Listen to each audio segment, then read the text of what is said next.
가지고 계시지 않을까. 사실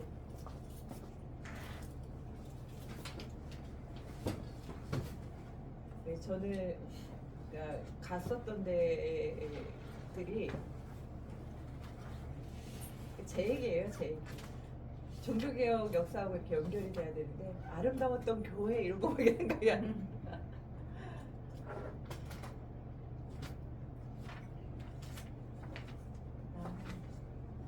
어떻게 전부 천주교 되지? 카톨릭 카톨릭 성당이니까. 성당들인데 도시에 한 서너 개가 있어도 그거마다 다 예쁜 거예요. 다 하나하나. 그러니까. 어제 저희 아들을 만났는데 이 여행에 대한 얘기를 하면서 도대체 엄마는 왜 그 똑같은 교회 다 성당인데 왜 성당 4개가 있으면 4개를 다 들어가냐.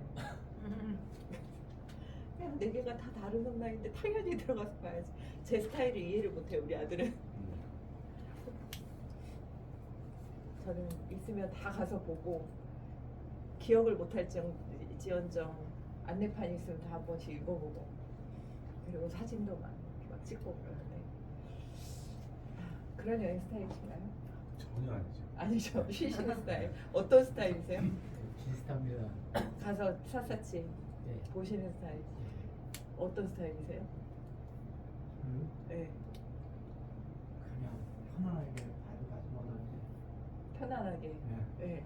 우리 형제님은 똑같아요. 나 보고 싶어. 다 보고 싶어요. 여기 자매님. 네. 뒤에. 그러니까 딱 스타일이 2가지 스타일이더라고. 2가지 스타일. 쉬던지 그냥 여행은 쉬는 거지. 그리고 여행은 보는 거지. 이 두 가지로 딱 나뉘어지더라고요. 전 목마른 네. 회장님, 김용원 목사님, 김학민 지난 학기도 들으셨죠? 오서진 선생님, 한이영. 네. 부부예요 둘이. 어, 어떻게 둘이? 저도 부부. 저렇게 둘이? 예. 네. 그걸 얘기를 해줘야지. 뭐. 한이원? 언니. 한이 언니라고. 네. 그다음에 이정현님이 안 오신 거죠? 농구. 중강에 듣고 있어요. 중강에.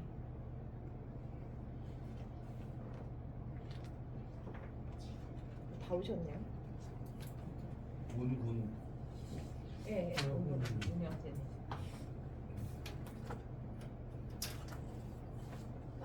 그래서 많이 좋아졌지만 다음 주부터는 제가 재밌게 예, 컨디션을 끌어올려서 원래대로 원래 스타일대로. 무리하지 마십시오. 오늘은 목소리가 제대로 안 나와가지고 힘을 내기가 어렵습니다. 자, 줌 듣고 계시는 분들도 죄송합니다.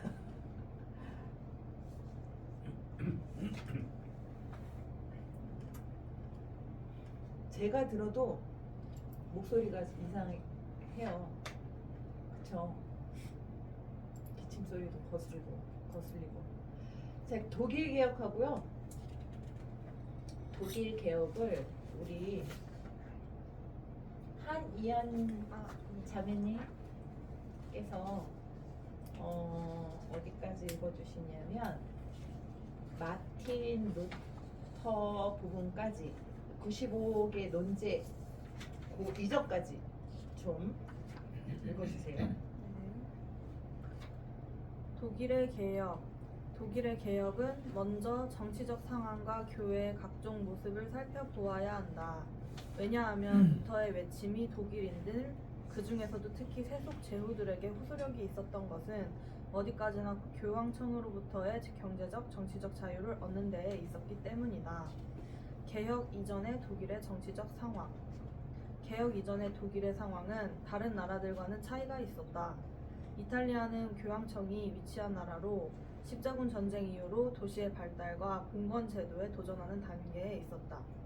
프랑스는 십자군 전쟁과 백년 전쟁 등을 거치면서 세력을 키웠고 스페인은 1492년 이래로 통일왕국 시대를 맞이해서 해상 무역권을 독차지하고 있었다.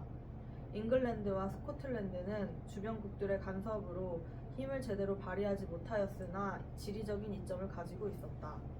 이러한 상황에서 교양청의 힘이 가장 강력히 미칠 수 있었던 곳은 독일뿐이었다. 그리고 독일인들의 보수적인 기질마저 겹쳐져서 교황청의 신여 노릇을 자처하였다. 각종 세금성 헌금을 바치는 등 독일은 교황청의 재정적 수입의 원천이었다. 그러나 독일은 신성 로마 제국의 황제의 통치 아래 대봉건 영주들의 총회의를 두고서 제국을 통치하였다. 공동의 주전법으로 화폐를 통일시키고 관세법을 통일시킴으로써 하나의 의회 아래에서 통일국가의 형태를 가지고 운영되었다. 이러한 상황에서 1486년 신성 로마 제국의 황제로 선출되었던 막시밀리안이 1519년 1월에 죽고 부르군디의 필리프의 아들이며 스페인의 왕 페르디난도와 이사벨라의 손자인 카를 5세가 1519년 6월 선제후들의 손에 의해서 새로운 황제로 선출되었다. 카를 5세는 독일계 스페인 사람이었다. 신의 이름으로 자행된 교황청의 착취, 문의의 부흥과 더불어서 각종 예술의 부흥이 유럽 전역에서 일어남과 동시에 교회도 예술적인 감각을 도입하였다. 역대 교황들은 취임과 더불어서 자신의 임기 동안에 거대한 성당과 궁전을 짓고 그곳을 예술적으로 아름답게 치장하는 것을 일생의 보람과 업적으로 생각하였다. 이러한 큰 사업을 감당하기 위해서는 자금이 필요하였다. 그 자금원은 광활한 토지를 소유하고 있는 세속 제후들이었다. 루터가 그의 논문 독일 그리스도 귀족에게 보내는 글을 통하여 독일 내에서 개혁되어야 할 폐단 27종류를 열거하였는데 이것은 모두 이러한 로마 교황청의 수탈과 관련되어 있었다.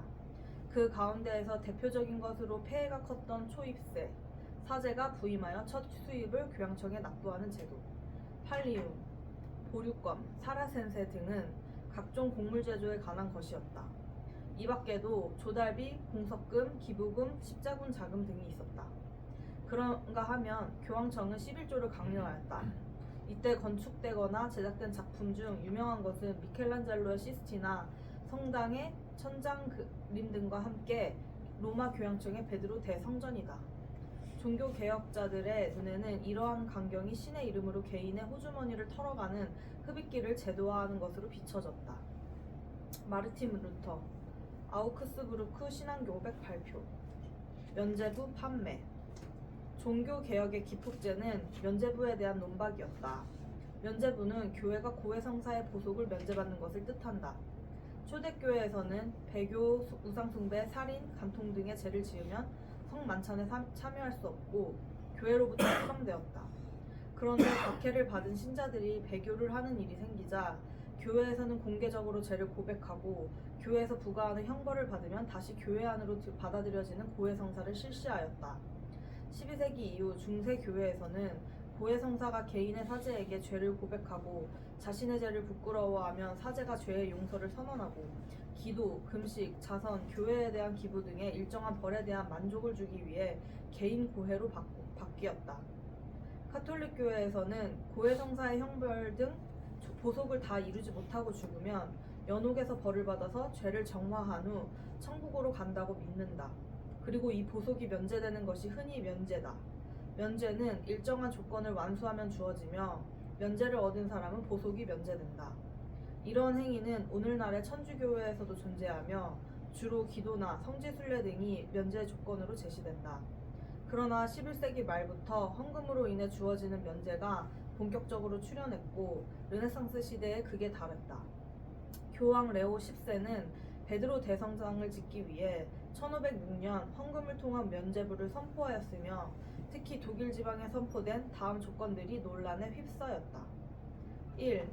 지은 죄를 회개하고 다시 죄짓지 않기로 마음먹은 뒤 사제에게 가서 고해성사를 보아야 한다. 2. 적어도 지정된 7개 성단을 순례해야 하며 순례할 때마다 우리 죄를 대신 속죄하여 주신 주 예수의 오상, 양손, 양발, 옆구리 등을 기념하고 공경하는 뜻으로 주의 기도와 성모송을 5번씩 열심으로 바치거나 또는 하느님 자비하시니 나를 불쌍히 여기소서 시편 50편을 바쳐야 한다. 3. 성 베드로 성당 건축비로 응분의 헌금을 바치는 것이 좋다. 그러나 하늘나라는 가난한 사람이나 부자나 다 같이 갈 수 있도록 열려 있으므로 돈이 없는 사람은 헌금 대신 기도와 대제, 금식제로 면제받을 수 있다. 여기서 문제가 된 것은 세 번째 조건이다. 이 조건만 본다면 헌금은 의무가 아니며 교황 역시도 헌납자는 각자의 형편에 따라 헌납해야 한다라고 언급하였으나 일부 성직자들이 대사를 이용해서 부를 추척하였고 대사 전문 판매원이 등장하는 등 많은 폐단이 발생하게 된다. 한편 세 번째 조건에 헌금이 강제였다는 오해가 많이 퍼져 있으나 원칙적으로는 자발적인 헌금이었고 루터의 비판 역시도 면죄부의 강제성이 아닌 면죄부의 효력에 대한 것이다. 이 시기 대사 전문 판매원의 예로 다른 사례를 들을 수 있다. 독일의 마인츠 대주교 알브레히트는 그의 초입세 사제가 처음 부임하여 얻은 헌금을 교황에 지불하는 것을 납부하기 위해 면죄부 수입에 열을 올렸다. 알브레히트의 면죄부 판매원인 도미니크 회에 수도사 테첼을 시켜서 면죄부를 팔게 했다. 테첼은 단순히 면죄부를 산 사람의 죄가 아니라 그의 부모 친지의 영혼조차 면죄부를 산 돈이 금고에 떨어져 짤랑거리는 소리와 함께 연옥으로부터 튀어나온다는 식의 과대 선전을 하면서 면죄부 판매에 열을 올렸다. 테첼과 같은 면죄부 판매원들은 면죄부 헌금을 내는 순간 그만한 교회의 영적인 은혜를 얻기 때문에 자기 죄를 회개할 필요가 없다는 식으로 설교를 하였고 이미 죽은 사람을 위해서도 면죄부를 살 수 있으며 이때도 교회 성사나 회개의 필요가 없이 오직 돈을 가지고 있으면 연옥의 영혼이 구제받을 수 있다고 주장하였다. 이리하여 종교개혁 직전에 면죄부가 엄청난 숫자로 팔렸으며 이는 당시 교인들의 신앙심과 미신적인 요소에 대해 측정을 가능하게 하는 지표가 되었다. 결국 이는 마르틴 루터의 종교개혁을 초래했다. 마르틴 루터는 서방교회의 교황청 세력이 현세 소유와 권리를 포기해야 하며 초입세와 면죄부 판매, 십자군 전쟁세 등 부조리한 관행을 없애야 한다고 선언했다. 네, 감사합니다. 이 면죄부는 굉장히 예민한 문제인데요. 십자군 전쟁이 시작될 때 1998년, 1995년에 1998년부터 이제 시작이 되고 1995년에 그 당시 동방교회의 수도였던 콘스탄티노플 거기에 이제 그 황제가 계속해서 그 누구죠? 셀주크 투르크 처음에는 셀주크 투르크 그다음에 나중에는 오스만 투르크에 이르는 이런 사람들의 지속적인 공격이 있으면서 위협을 받고 자기네들의 역량이 미치지 못하자 서방에 이제 도움을 요청을 한단 말이에요. 그때 서방의 교황이 누구였냐면 우르바누스라고 하는 교황이 당시 교황이었는데 사실 이게 시기적으로 굉장히 그냥 일어나는 건 아니고요. 여기에도 이제 아까 여러 가지 여건, 사회적 요인, 지적인 요인, 뭐 이런 종교적 요인, 뭐 이런 것들이 있는 것처럼 그 당시의 십자군 전쟁도 다양한 요소가 서방에서 동방으로 갈 수밖에 없는 어떤 그 분위기를 형성을 했어요. 그 중에 하나가 교황권의 강화예요. 아까 읽었던 부분 중에 수도원의 정화운동 이런 것들이 이제 그 표기가 되어 있는데 그 전까지 부패되어 있던 교회들이 자정운동을 통해서 약간 변화되는 모습을 서민들에게 보여주면서 교회에 권위가 서서 교황이 한마디 하면 그전에는 뭐야 지들도 똑바로 못하면서 이렇게 반응하던 사람들이 그래 우리 교황님이 말씀하시는데 이런 분위기로 분위기가 바뀌었다는 거죠. 거기에 봉건 제후 국가, 봉건주의 국가였었는데 봉건주의는 장남에게 부가 세속이 되는 토지와 영토들이 세습되는 그런 그 구조인데 다 이미 나눠줘서 땅이 없어요. 그러니까 새로운 땅을 개척해야 할 어떤 그런 분위기 이런 것들 그 외에 이제 다양한 요소들 때문에 어쨌든 십자군 원정이 이루어지는데 이때도 전쟁에 참여할 사람들을 모으기 위한 목적으로 면죄부를 동원을 합니다. 면죄부를 여기는 지금 종교개혁은 돈이 직접적으로 관여가 됐지만 초기의 면죄부 형태는 뭐냐면 가서 전쟁에 참여하면 살인자도 그리고 강도도 누구든 다 죄를 용서받을 수 있다라고 하니까 죄수들이 다 십자군 내 자원에서 이렇게 들어가는 거죠. 거기에다가 농사 짓고 있는 이런 그 가난한 사람들 성지순례만 가면 천국에 바로 모든 그동안 살면서 지은 모든 죄가 해결이 되고 바로 천국에 갈 수 있다. 이런 걸로 해서 사람들을 이제 끌어들이는데 이게 이제 그 종교개혁 시대에 오면서는 이게 정말 말이 안 되잖아요. 가족들 전부 다 연옥에 있는 가족들 구원받으려면 그 돈이 쨍그랑하고 떨어지는 소리만 나면 바로 연옥에서 튀어나온다고. 그리고 죄를 회개하는 게 우선이 돼야 되는데 회개할 필요도 없고 돈만 되면 모든 죄가 해결된다라고 하는 그러한 어떤 이 모순들 때문에 결국은 종교 개혁이 일어날 수밖에 없었던 그런 그 요인이 되는 거죠. 그래서 마틴 루터가 95개의 논제를 가지고 이제 그 여러 가지 교리들을 반박을 하게 되는데요. 그 뒤 밑에 부분 제가 잠깐 읽을게요. 면죄부 판매로 구원을 거래하는 서방교회 교황청의 부패를 인식한 루터는 1517년 10월 31일 면죄부 판매에 반대하는 95가지 조항이 담긴 서신을 작성해서 마데부르크의 알브레이트 주교에게 건의하게 되죠. 모든 주교는 하느님의 백성이 복음과 그리스도에 대한 사랑을 배우도록 도와야 하는 사람인데 그러한 사람으로 살아야 한다라는 그 생각을 당시 관습에 따라서 성교회의 북쪽 문에 붙였는데요. 날짜에 대해서는 논란이 있지만 어쨌든 그 교황청의 그 고해 성사를 돈으로 파는 그러한 그 문제뿐만 아니라 교황의 권위도 부정하고 교황 중심주의의 반기를 들면서 투쟁을 하게 되는 거죠. 자, 그래서 이 서방교회의 개혁 반대 세력 중심이었던 교황청에서는 루터를 그냥 두고 볼 수가 없겠죠. 위험한 인물, 그가 계속 선동을 하면 자기네들이 저지르면서 죄인 줄 모르겠어요. 죄인 줄 분명히 알고 있죠. 최근에 혹시 그 뉴스 기사 보셨는지 모르겠는데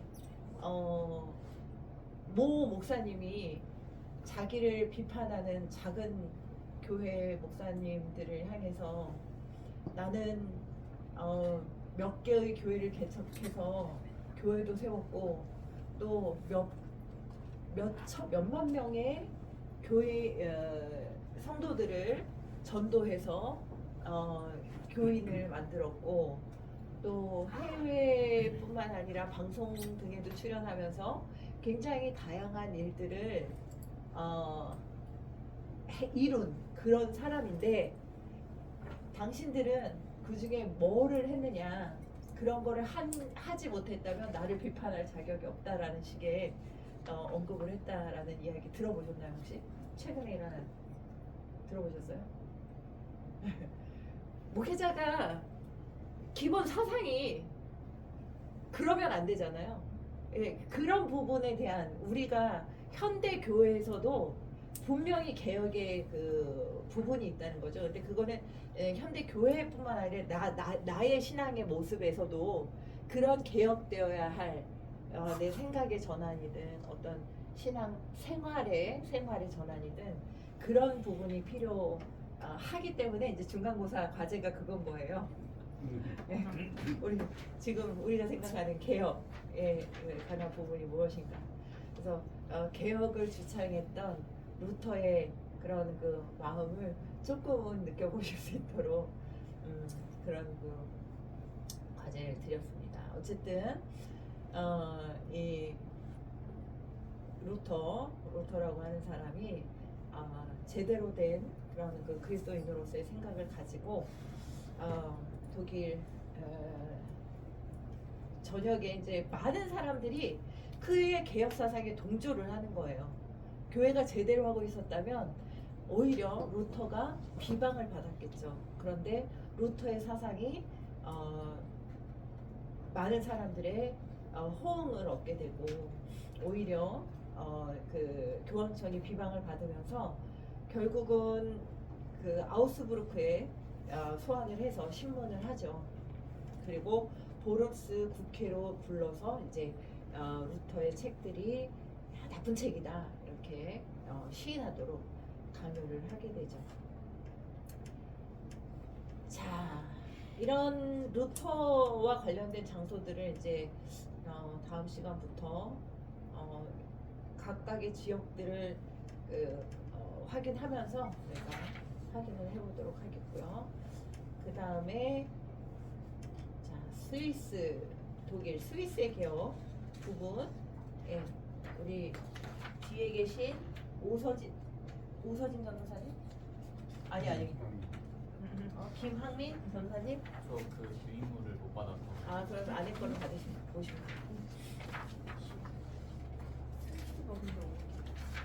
10페이지 제일 밑에. 제일 밑에.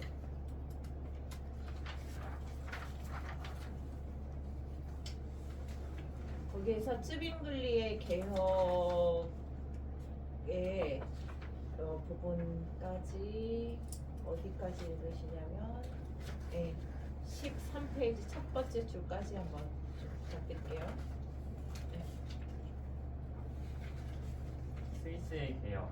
스위스는 역사적으로 유럽의 오지에 속하는 척박한 땅으로서 산업이 발달할 수 없는 곳이었다.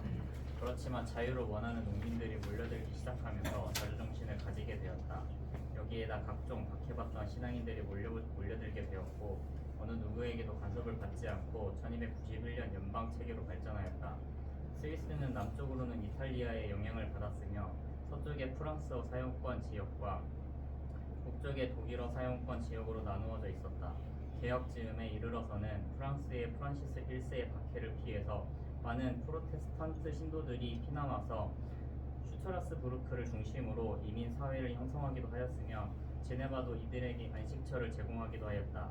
이처럼 산업의 발달이 거의 불가능한 지역이었으나 지리적인 조건 아래에서 단련된 신체적 강인함으로 인해서 스위스인들은 오래전부터 교황청의 용병으로 일해서 재정적 수입을 충당하였다. 이러한 전통적인 용병 제도는 프랑스의 아비뇽 교황청 시절에 양쪽으로 용병이 팔려가는 바람에 민족 간의 편이 갈려 전투를 했던 고난을 겪었으며 카를 5세와 프랑스와 1세 사이의 전투에 다시 한번 용병으로 팔려가서 동족끼리 살상하는 모습을 겪었다. 그래서 스위스의 개혁은 용병 제도의 근절이라는 재정적 수입원의 차단으로부터 시작된다고 해도 크게 틀렸다고 말할 수 없다. 츠빙글리의 개혁. 울리히 츠빙글리는 독일의 개혁자 루터와는 많은 점에서 차이가 있었다. 신학적으로 성만찬에서 나타난다. 루터는 개인의 구원의 확신을 위한 영적 투쟁으로부터 출발해서 복음 안에서 구원의 확신을 가진 다음에 로마 가톨릭의 부정과 부패를 발견하는 순서를 밟았었다. 그러나 츠빙글리는 처음부터 교회의 부정과 부패를 발견하고서 이것들을 에라스무스적인 풍자와 학문적인 공격으로 해결하려고 하였다. 그러므로 츠빙글리는 개인의 구원과 말씀 안에서의 구원의 확신이 처음부터 약했다. 그렇지만 그는 나중에 목회자로서의 경륜이 쌓여감에 따라서 교회와 교인들의 요구사항이 무엇인가를 깨닫게 되었으며 본인도 점차적으로 복음의 진수를 깨닫게 되었다. 그러므로 그의 복음 이해는 인문주의적 합리적 요소가 끝까지 있었다. 여기에 불만을 품은 제 세력파 사람들이 취리히를 중심으로 반기를 들면서 제세례를 베푸는 불상사가 일어났다. 그렇기 때문에 츠빙글리는 과격 제 세력파 사람들과도 싸워야 하는 이중 고통이 있었다. 츠빙글리의 개혁은 민족주의적인 요소가 루터보다 훨씬 강하였다. 그는 용병으로 벌어들이는 소입보다는 한 사람의 동족의 생명을 더욱 안타까워했다. 그래서 그의 개혁은 재정적 수입원의 차단이라는 교육책으로 모범을 보이는 데서 인정을 받았다. 츠빙글리는 루터만큼 활발한 저술 활동을 하지는 않았다. 그렇지만 그의 글은 개혁교회의 기초가 될 수 있는 복음 이해와 화채설에 반대하는 영성체 신학을 확립시켰다. 그러나 47세라는 인생의 황금기의 죽음으로 인해서 자신이 버려놓았던 많은 일과 사업의 뒷마무리를 후배인 칼뱅에게 양보하고 말았다. 이러한 면에서 같은 인문주의자로 출발해서 개혁주의로 바뀌었던 칼뱅은 가장 적절한 후계자이며 또한 완성자였다고 말할 수 있다. 제네바의 개혁이 이루어지기까지 제네바는 1387년 이래로 도시의 군주로서 주교, 도시의 소유자로서 사보이 가문의 백작 그리고 자유시민들로 이루어진 삼원 체제에 의해서 통치되어 오다가 1444년 이후로는 사보이 가문에서 주교까지 세습적으로 계승함으로써 자연히 자유 시민들의 분발에 부딪히게 되었다. 이러한 상황에서 제네바의 시민들은 스위스의 자치주들과 동맹 관계를 유지하기 위해서 프라이부르크와 제휴하였지만 베른은 이에 동의하지 않아서 적잖은 대결 상태를 유지했다. 이렇게 변화하는 상황에서 제네바시는 소의회와 대의회 제도를 바뀌었으며 모든 중대사는 대의회에서 결정하였다. 베른은 제네바가 개혁되기를 바라는 눈치였으나 공개적으로는 요구하지는 못했다. 그러다가 그 유명한 현수막 사건이 발생했다. 현수막에는 누구든지 자신이 죄를 회개하면 그리고 예수 그리스도의 약속을 진실하게 믿으면 모든 죄에 대한 완전 대사를 수여받을 수 있다 라고 쓰여 있었다. 이로 인해서 1532년 가을에 제네바에 도착해서 조용하게 가정집에서 설교하던 파렐, 사우니어, 올리베타는 추방당하고 말았다.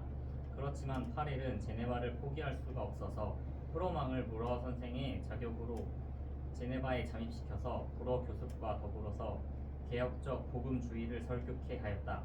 그러다가 점점 불어난 복음주의자들과 가톨릭주의자 사이에 시민 전쟁을 방불케 하는 격렬한 몸싸움도 있었다.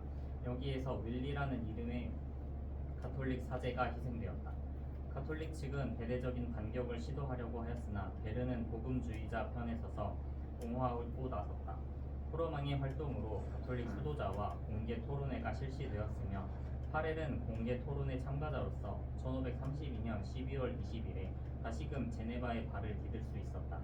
그래서 1533년 2월에는 최초의 복음주의식 세례를 베풀었으며 3월 1일부터는 공개적으로 복음주의식 예배를 드렸으며 수도원의 교회를 빌려서 4~5천 명씩 한꺼번에 예배를 드렸다. 이렇게 제네바시는 기사도 정신에 뛰어난 프랑스인 파렐을 맞이해서 개혁을 이끌어갈 준비를 마쳤다. 이제는 길이 닦인 도로 위에 복음주의의 마차를 이끌어갈 마부가 필요하였다. 바로 이러한 요구 조건을 충족시켜준 사람이 바로 칼뱅이었다. 예, 칼뱅까지 보고 영상 보겠습니다. 그 칼뱅의 신학 전까지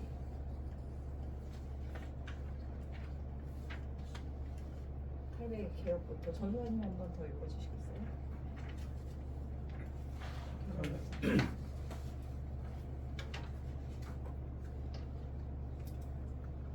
칼뱅의 개혁 시작.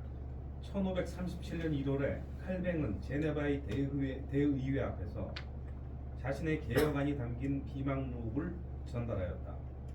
성만찬, 공중예배에서의 찬양, 어린이의 종교교육, 결혼 등 4가지였다. 성만찬은 가급적으로 자주 집행하는 것이 좋으나 현재적인 형편으로는 한 달에 한 번씩 행하는 것이 좋다고 하였다.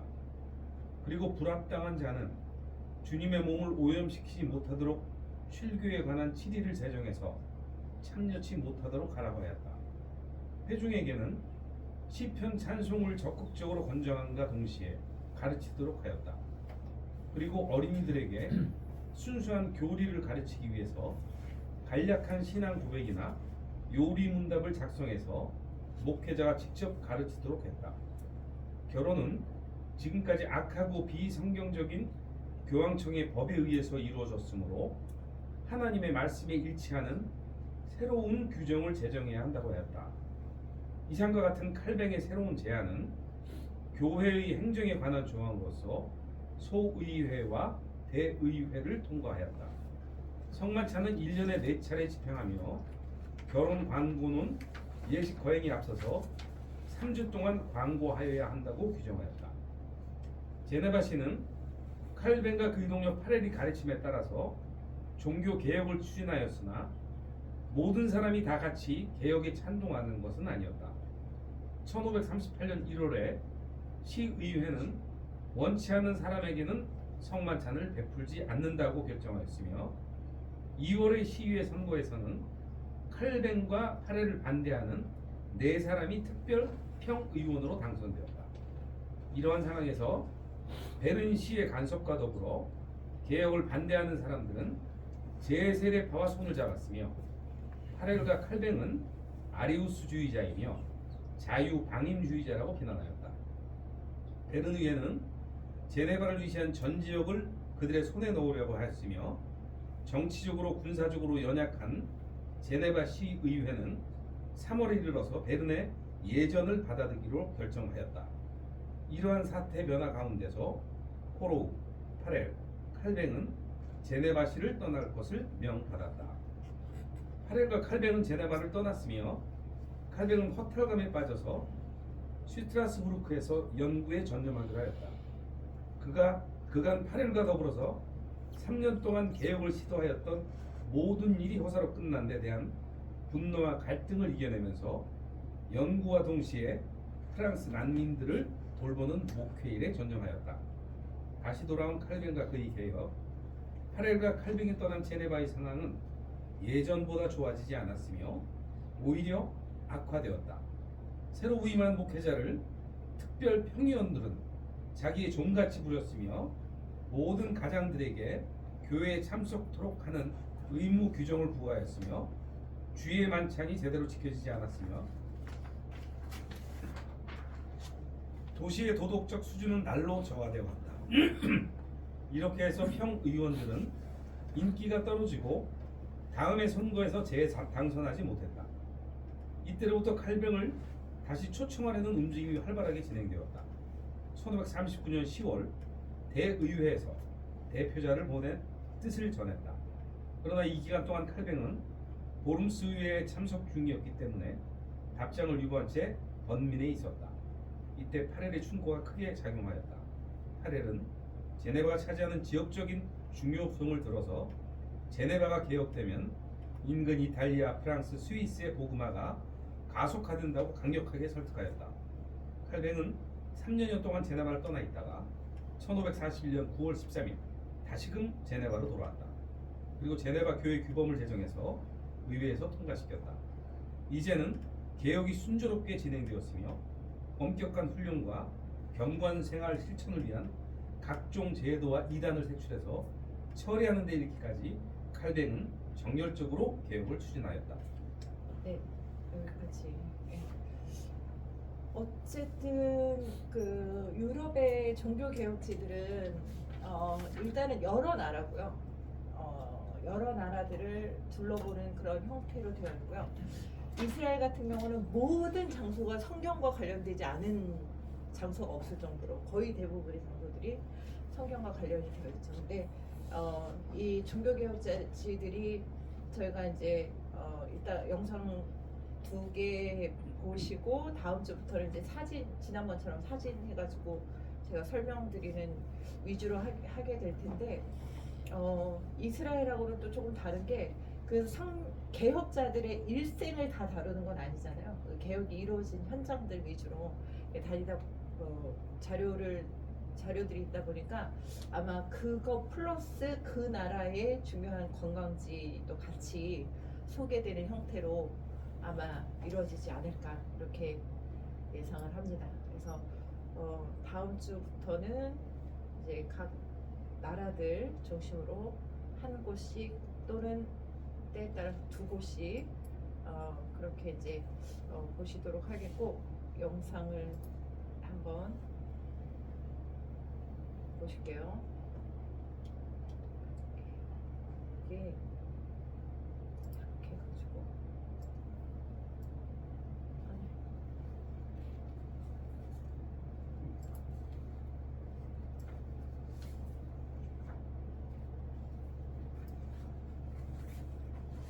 영상 보는 게 더 재밌으시죠? 사실.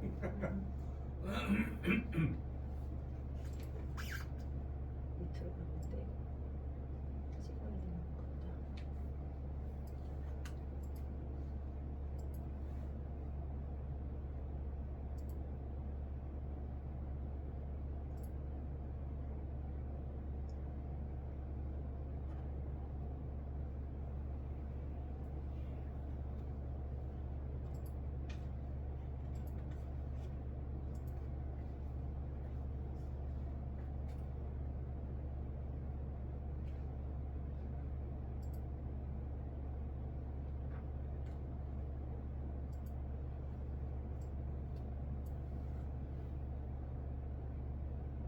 먼저 종교개혁의 뜻에 대해서 한번 생각을 해보도록 하겠습니다. 그게 뜻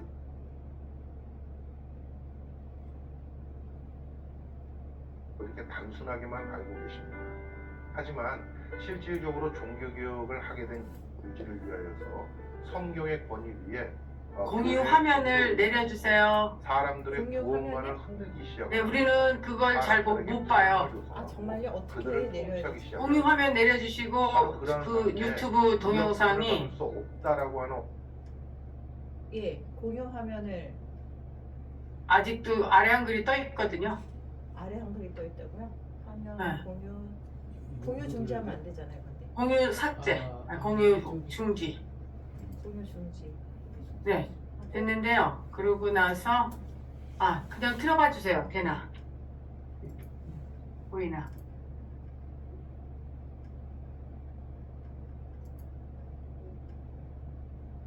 보이세요? 네, 그냥 보겠습니다. 그렇게. 아, 이렇게 보이세요? 네, 아, 뭔가 잘못 누른. 보이시면 다시. 이게 소리가 나중에 본 다음에 그거 하면 아래. 이유는 당시 사람들의 구원관이 흔들렸기 때문이 가장 중요한 이유라고 설명드릴 수가 있겠습니다. 구원관이 흔들렸다고 하는 것은 무엇인가? 당시에 특정 권력을 가지고 있었던 특정인들이 자신들의 권력 유지를 위하여서 성경의 힘을 받을 수 없다라고 하는 어떤 이런 불안감, 우리가 구원받기 위해서는 어려움을 겪게 된다라고 하는 그런 두려움을 떨쳐버리기 위하여서 본격적으로 종교가 단순하고 쉽다는 것을 가리키기 시작을 합니다. 그렇게 되니 교회에서 일반인들을 통치하기가 쉽지 않아지게 되겠죠. 그래야 하나님께서 율법을 주신 이유는 죄를 알지 못하였기에 죄를 그리스도를 통해서 예수 그리스도를 믿고 예수 그리스도의 이름으로 우리가 기도를 하면 하나님이 들으시고 우리를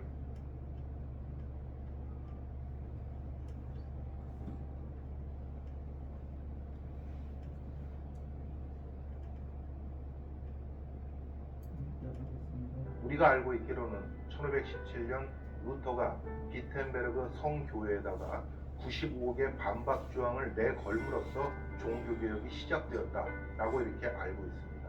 하지만 하나님께서는 벌써 그보다 약 300년 앞서서 종교개혁가들을 한 명 한 명 보내시기 시작하면서 종교개혁에 대한 기본적인 준비를 하셨다는 것을 우리가 기억을 해야 합니다.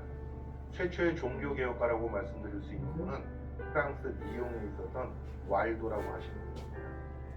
이 와일도는 대단한 거상이었다고 합니다. 거상이었던 와일도는 자기 자신이 이루었던 그런 많은 부를 가지고 구원에 대한 갈망이 있어서 수도사들을 불러 그들에게 돈을 주고 성경을 번역하게 했다고 합니다. 그리고 그 성경을 읽어보니 우리가 구원받는 길은 예수 그리스도를 닮아가고 예수 그리스도를 믿음으로 구원을 받을 수 있다라고 하는 그것 진리를 깨닫게 되고 자기의 모든 재산을 팔아 가난한 자들에게 나눠주고 그리고 많은 사람들에게 이쪽 복음을 나눠주면서 이 복음주의 운동을 펼쳤던 사람으로 알려져 있습니다. 두 번째 초대 종교개혁가로 설명드릴 수 있는 분은 바로 영국에 있었던 왕실 사제로 알려져 있었던 존 위클립입니다. 이 존 위클립은 당시에 영어로 신약 성경을 번역했던 사람으로 알려져 있죠. 그리고 당시 부패되어 있었던 교황청을 비판을 하기 시작을 하고 우리가 실질적으로 예수 그리스도를 믿는 이유는 우리의 구원 때문이다라는 것을 정확하게 설파했던 사람이기도 하고 많은 서적을 발행을 함으로써 많은 사람들에게 종교개혁에 대한 정신을 일깨웠던 사람으로 알려져 있습니다. 바로 그 존 위클립의 영향을 받아서 다시 종교개혁을 이루고자 노력했던 사람이 바로 체코 프라하의 얀 후스입니다. 이 얀 후스는 이 체코 프라하의 신학대학 총장으로 있던 사람입니다. 그러한 얀 후스가 위클립의 서적을 읽으면서 체코어로 이 성경을 번역하게 되고 그 성경 번역된 내용을 가지고 많은 사람들에게 복음주의적 설교를 하면서 교황청을 비난하기 시작했습니다. 그리고 결국 콘스탄츠 공예를 할 때에 그곳에 가서 자신의 사상을 똑바로 알려달라고 하는 그 속임수에 말려서 결국 독일 남부에 위치하고 있는 콘스탄츠로 이동해서 그곳에서 감옥에 갇혀 있다가 바로 종교 재판을 통해서 이단자로 몰려 화형을 당했던 사람입니다. 그리고 1400년대에는 이탈리아 피렌체에서 바로 도메니쿠스 수도회 사제 신부로 알려져 있었던 사보나놀라입니다. 이 사보나놀라 같은 경우는 당시 메디치 가문의 통치 안에 있었던 피렌체에 프랑스의 필립 4세 왕이 침공을 해 들어왔을 때 메디치 가문들은 도망을 가게 되고 바로 이 사보나놀라가 필립 4세 왕을 만나서 그에게 어떻게 믿는 사람이 신앙을 가지고 있는 믿는 사람을 공격할 수 있느냐라고 하는 그런 설교를 통해서 필립 4세를 물러나게 합니다. 그리고 많은 사람들에게 인정을 받고 그곳에서 복음주의적 설교를 진행을 하면서 교황청을 비판하고 그리고 그 당시 메디치 가문을 통해서 일어나고 있었던 사치와 부패 그리고 다신교적 사상을 전부 다 몰아내기 시작을 하면서 한번 종교개혁이 기치를 내버렸던 그러한 유명한 종교개혁가라고 알려져 있습니다.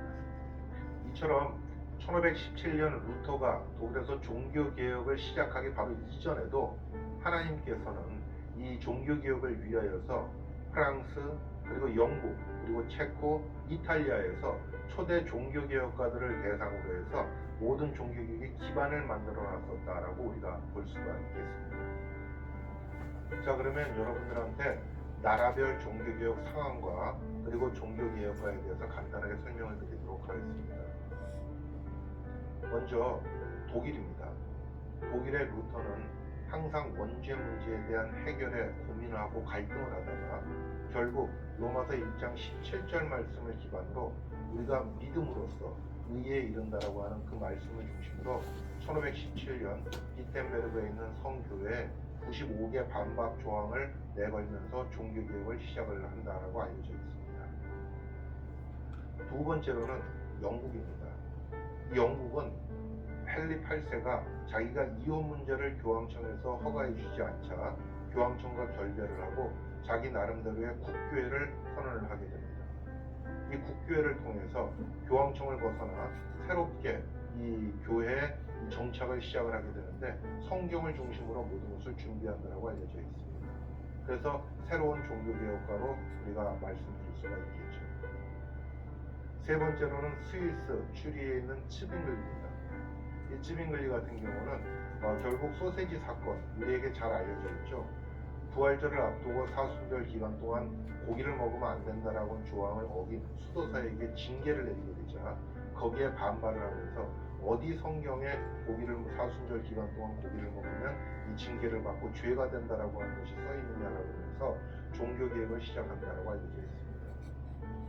당시 그로스민스터 교회의 사제로 있었던 츠빙글리 같은 경우는 결국 그 교회 안에 있는 모든 성상을 철폐하는 그러한 그 일도 진행하게 되고요.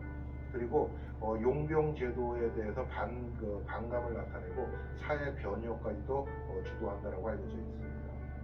항상 전쟁에 이 군종 신부로 참여했던 츠빙글리에게 있어서 비인간적인 용병 제도는 철폐되어야 한다는 것을 부르짖게 된다라고 알려져 있습니다. 그리고 프랑스의 칼뱅입니다. 칼뱅은 파리 근교에 있는 노아형이라는 곳에서 태어나게 되지만 결국 신학자로서의 길을 걷기 위하여서 신학을 공부한다고 알려져 있죠. 하지만 다시 전공을 법학으로 바꾸게 되고 이 성경에 있는 모든 내용을 법전처럼 일목요연하게 정리하게 되는 그러한 기독교 강요를 저술하게 된다고 알려져 있습니다. 그리고 자기의 개혁 사상을 알리고 또 공부하기 위하여서 스위스 바젤로 이동하기 전에 바로 스위스 제네바에 잠시 들렸다가 그곳에서 기원 파렐 목사님을 만나게 되고 종교개혁 운동을 시작한다고 알려져 있습니다. 사실 종교개혁이라고 하면 제가 지금 설명드린 것처럼 이렇게 정리를 하기가 쉽지가 않습니다. 제가 여러분들한테 이제 2부에서는 가상적으로 로마에서 체코까지 일정을 만들어서 하나하나 도시들을 방문을 하는 그런 시간을 가져보도록 하겠습니다. 저희가 이렇게 가상으로 일정을 만들어서 도시를 이동하면서 여러분들 설명을 드리는 이유는 훨씬 더 여러분들이 당시의 상황과 사건을 이해하실 수가 있고 그리고 당시의 종교 개혁가들이 어떤 이동 절차를 거쳐서 종교개혁 운동에 헌신했는가를 우리가 알게 되면 훨씬 종교개혁을 전체를 이해하시는데 도움이 되실 수가 있을 겁니다. 자,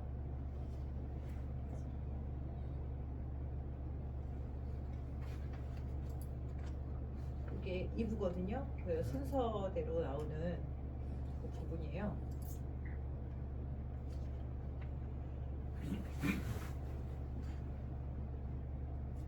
요거 따라 보시면 이제 종교개혁지 달려오시는 거예요.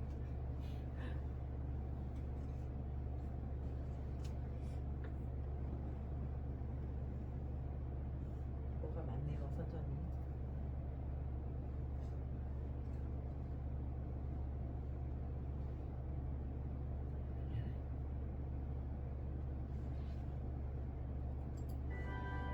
로마에서는 중세교회사를 토대로 종교개혁의 원인을 찾아보는 시간을 갖습니다. 이곳은 로마 초대 교황청이 있던 곳입니다.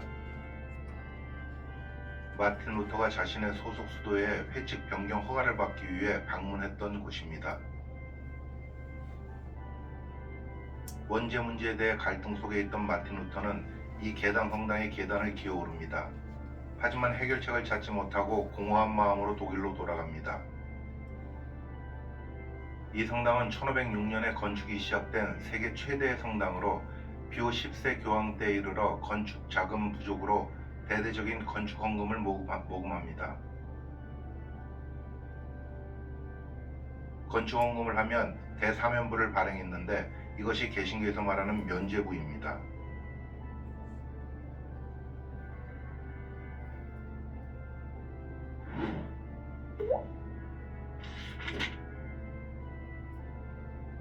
르네상스의 발상지 피렌체입니다.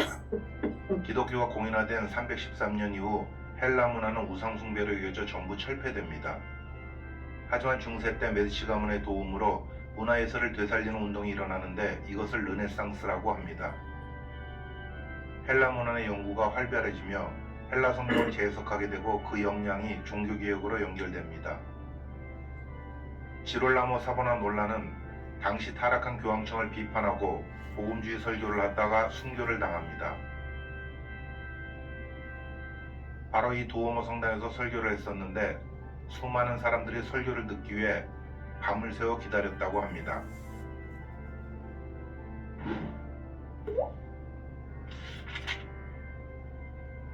이탈리아 경제의 중심이자 패션의 도시인 밀라노입니다.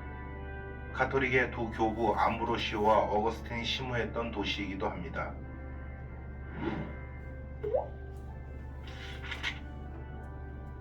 이제 이 알프스 산맥을 넘어 종교개혁가 칼뱅의 도시 제네바로 갑니다. 이 산맥은 이탈리아와 스위스 간의 국경이기도 했지만 카톨릭과 개신교의 경계선이기도 했습니다. 국제도시 제네바입니다. 종교개혁가 칼뱅이 가장 많이 활동을 했고 돌아가신 도시이기도 합니다. 당시에는 스위스의 모든 도시가 독립적으로 운영되고 있었습니다. 칼뱅은 이곳 제네바에서 교회법을 사회법으로 완성시키고자 노력했습니다. 그의 서적 기독교 강요를 완성한 도시이기도 합니다. 칼뱅은 종교개혁의 완성을 위해서는 목회자 양성이 가장 중요하다고 생각했습니다. 그래서 제네바 아카데미를 설립하게 됩니다. 생피에르 교회는 기욤 파렐 목사님이 심우했던 곳이기도 하며 칼뱅이 설교했던 곳으로 유명합니다. 개신교 핍박을 피해 이곳에 온 스코틀랜드의 존 낙스가 이민 목회를 했던 곳입니다.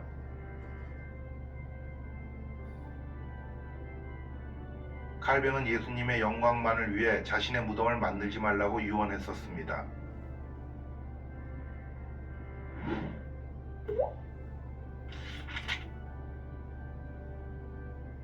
추리인은 종교개혁가 찌빙글리의 도시이고 급진개혁파 제세례파가 탄생한 도시입니다.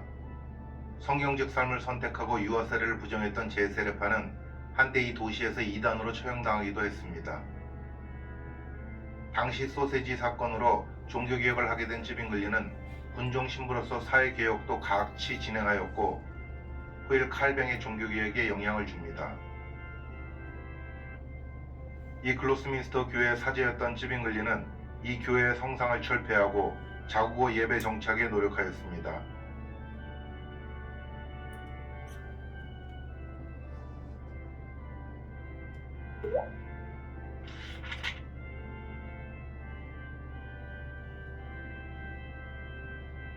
독일 최남단의 보덴 호수가 자리한 도시 콘스탄츠입니다.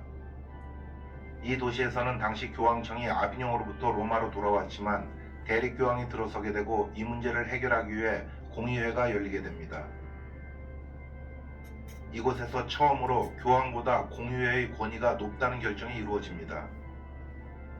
또한 영국의 존 위클립을 이단으로 정지하고 얀 후스를 이곳으로 오게 하여 위클립의 사상을 따르는지만을 묻고 이단으로 화형을 시킨 곳이기도 합니다. 이때 얀 후스는 유언을 남깁니다. 나는 후스, 즉 거위는 지금 죽지만 100년 뒤에 백조가 나타날 것이다. 루터는 100년 뒤에 본격적인 종교개혁을 시작합니다.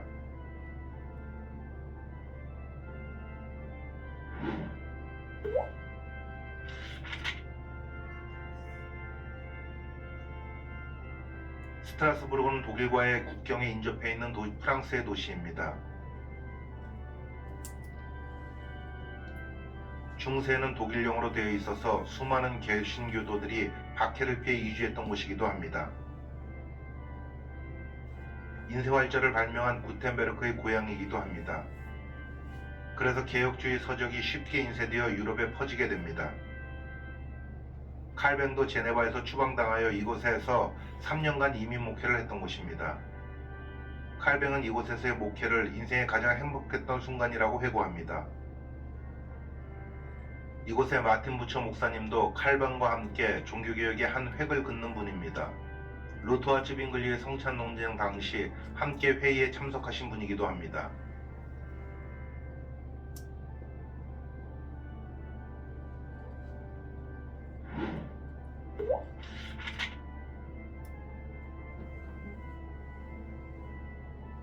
보름소는 인구 8만 명의 아주 작은 도시입니다. 하지만 이곳은 신성로마 제국 황제를 중심으로 루터의 사상 검증을 위해 교황청 사절단과 함께 국제회의를 했던 곳입니다.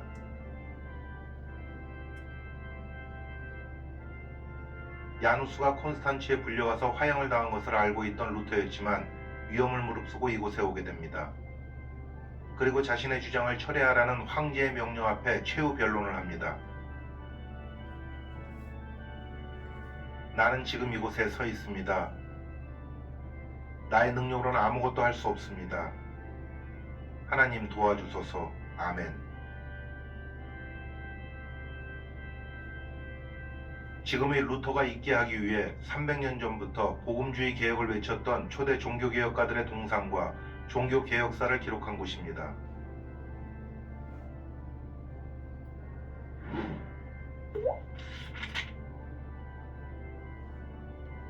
학문의 도시이고 30년 종교전쟁의 흔적이 남아있는 역사 속의 도시 하이델베르크입니다. 이곳 성령교회에서는 전쟁 중 가톨릭이 우세하면 미사를, 개신교가 우세하면 예배를, 힘이 비등했을 땐 칸막이를 치고 예배와 미사를 함께 드렸던 곳입니다.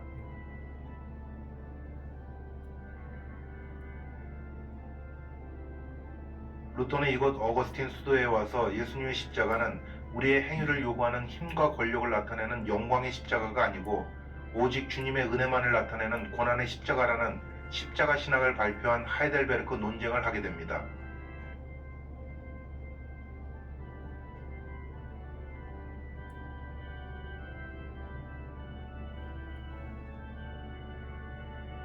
또한 30년 종교전쟁의 상흔을 그대로 간직하고 있는 고성은 랜드마크입니다.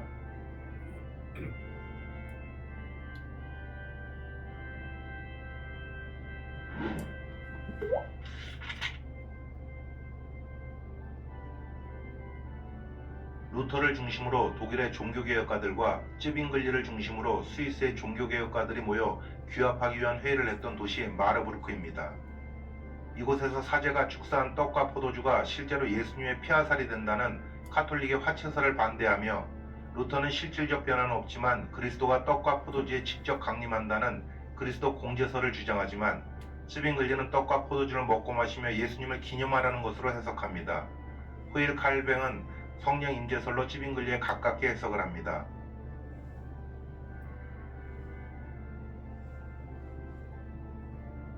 이로 인한 성찬 논쟁으로 스위스와 독일은 각자 다른 길을 가게 됩니다.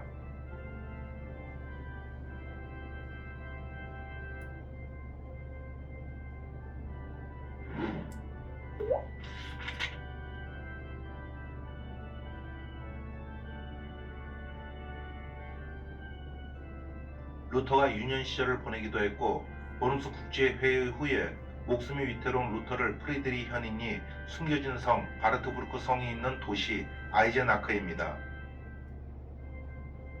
기사신문으로 위장하고 이곳에서 라틴어 신약 성경을 독일어로 번역한 곳입니다. 현재 이 신약 성경이 독일어의 문법을 정리했다고 합니다.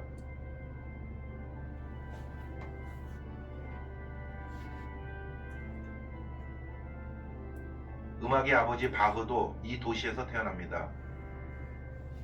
그는 아주 독실한 루터교 신자였습니다. 루터는 보름스 회의에 참석 전 이곳 게오르그 교회에서 설교를 했다고 합니다.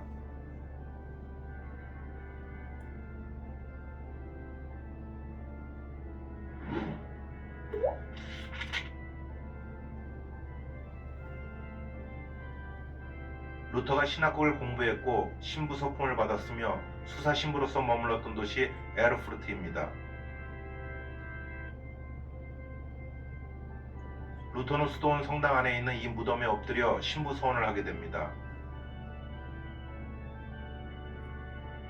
그런데 아이러니하게도 이 무덤은 콘스탄치에서 얀 후스를 사용시킨 추기경 자카리아의 무덤입니다. 종교개혁자를 이단으로 사용시킨 추기경 무덤에서 신부 서원을 한 루터는 100년 뒤 종교개혁가로 세계를 변화시킵니다.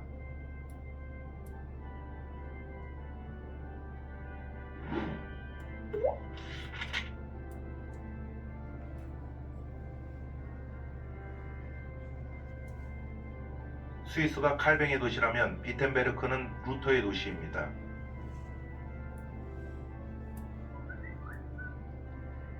바로 이곳에서 루터는 95개 반박 조항을 붙이고 종교개혁을 시작합니다. 루터는 복음주의 신학을 견지하지만 카톨릭의 전례와 미사 형태를 상당 부분 받아들입니다.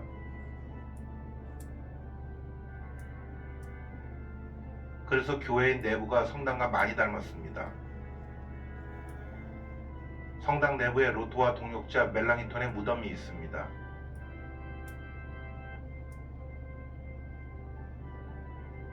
그리고 자신이 신무하던 이 성 안나 교회에서 복음주의 설교를 매주 하였다고 합니다.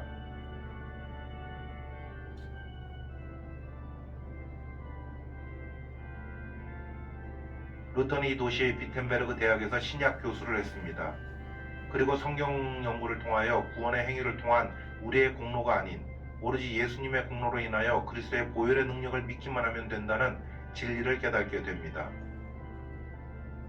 이 집은 루터의 지원자 선제오 프리드리 현인이 루터에게 제공한 것입니다.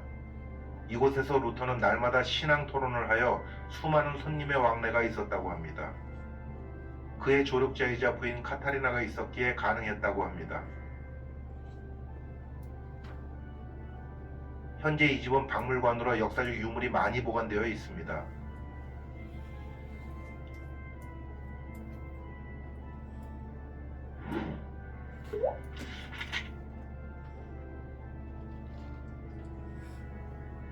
야누스의 도시이자 비폭력 저항의 도시인 프라하입니다. 프라하 성은 세계 최대 규모의 성이자 30년 종교 전쟁의 발발 진원지이기도 합니다.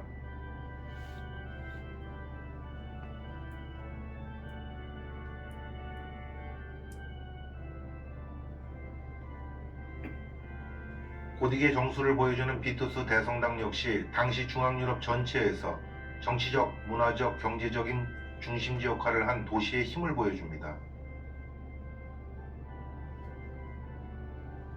구시가지를 중심으로 보존되는 역사적 건물들은 1, 2차 세계대전의 피해를 보지 않았음을 보여주고 있습니다.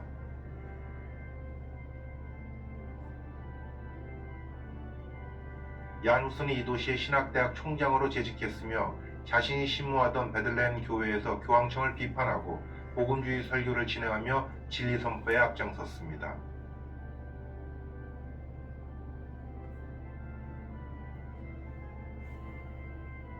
자, 여러분 잘 돌아보셨나요? 저희가 2편에 걸쳐서 종교개혁에 대해서 설명을 드렸고 이렇게 종교개혁지를 둘러보신 소감이 어떠십니까? 가야 될 것 같지 않아요? 말 그대로 그냥 하나의 예술이네요. 미술이. 네, 다 눈 돌리는 곳마다 다 너무너무 아름다워서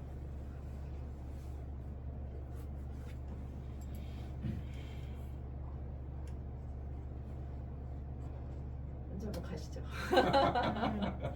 네, 오늘은 여기까지 하겠습니다. 네, 감사합니다. 감사합니다. 온라인으로 함께 해주신 분들 감사합니다. 감사합니다. 네.